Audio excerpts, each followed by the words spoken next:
सुबह का समय, जंगल की हरियाली ओस की बूंदों से चमक रही है। सूरज की किरणें पेड़ों की शाखाओं के बीच से छन कर आ रही हैं।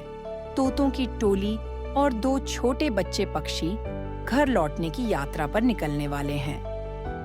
अगली सुबह नील और पीहू की आंखें खुलीं तो उन्हें सामने मिट्ठू और उसकी टोली मुस्कुराते हुए खड़ी दिखी। मिट्ठू बोला, चलो बच्चों, आज हम तुम्हें तुम्हारे घर पहुंचाने के मिशन पर निकलते हैं। नील ने पंख फड़फड़ाए, क्या हम वाकई घर जा सकते हैं? मिट्ठू हंसा, हाँ, लेकिन रास्ता लंबा और मुश्किल है, तुम्हें हिम्मत दिखानी होगी।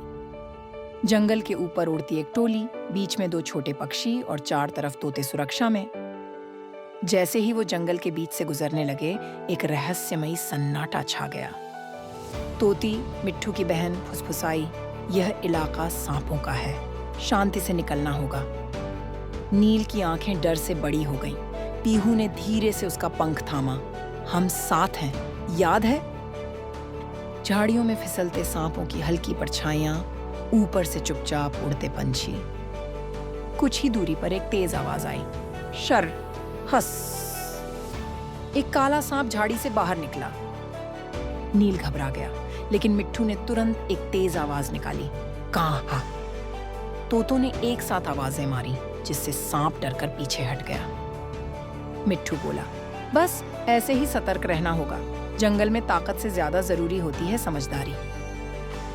एक नदी बह रही है, जोरदार बहाव और किनारे ऊंचे ऊंचे पेड़।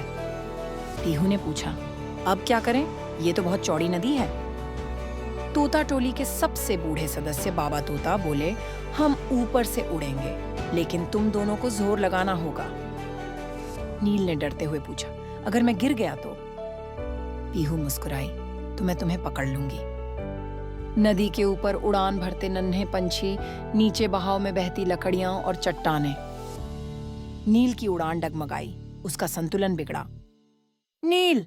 पीहू चिल्लाई, लेकिन मिट्ठू और तोती ने फुर्ती से नीचे गोता लगाकर नील को पकड़ लिया। नील रोते हुए बोला, मैं फिर गिर जाता। बाबा तोता बोले, गिरना कोई शर्म की बात नहीं बेटा, जो गिरकर उठे वही सच्चा उड़ने वाला होता है। सब नदी पार करके एक ऊंचे पहाड़ पर पहुंचे, जहां से पूरा जंगल दिख रहा है। पीहू ने दूर देखा, वो देखो, वो रहा हमारा पेड़। नील की आंखों में चमक आ गई, वो रहा हमारा घर। मगर तभी एक डरावनी आवाज आई, कहां कहां? गरुड़ वापस आ गया था। नील और पीहू डर के मारे कांपने लगे। मिट्ठू ने कहा, इस बार हम सब मिलकर इसका सामना करेंगे। आसमान में गरुड़ और तोतों के बीच संघर्ष शुरू। तोते दाएं बाएं घूमकर गरुड़ को भटकाते हैं। नील और पीहू पेड़ की तरफ भागते हैं। आसमान में गरुड़ और तोतों के बीच संघर्ष शुरू। तोते दाएं बाएं घूमकर गरुड़ को भटकाते हैं। नील और पीहू पेड़ की तरफ भागते हैं। गरुड़ ने नील की ओर झपट्टा मारा, लेकिन तभी पीहू ने अपनी पूरी ताकत से गरुड़ की चोंच के सामने से उड़कर उसका ध्यान भटका दिया। मिट्ठू ने गरुड़ की पीठ पर चोंच मारी और गरुड़ गुस्से में दहाड़ता हुआ दूर भाग गया। शांति लौटती है। नील और पीहू अपने घोंसले के पास पहुंचते हैं। अगले भाग में देखिए, घर की गर्माहट, जहां नील और पीहू मां से मिलते हैं और उन्हें अपनी यात्रा की सबसे बड़ी सीख मिलती है।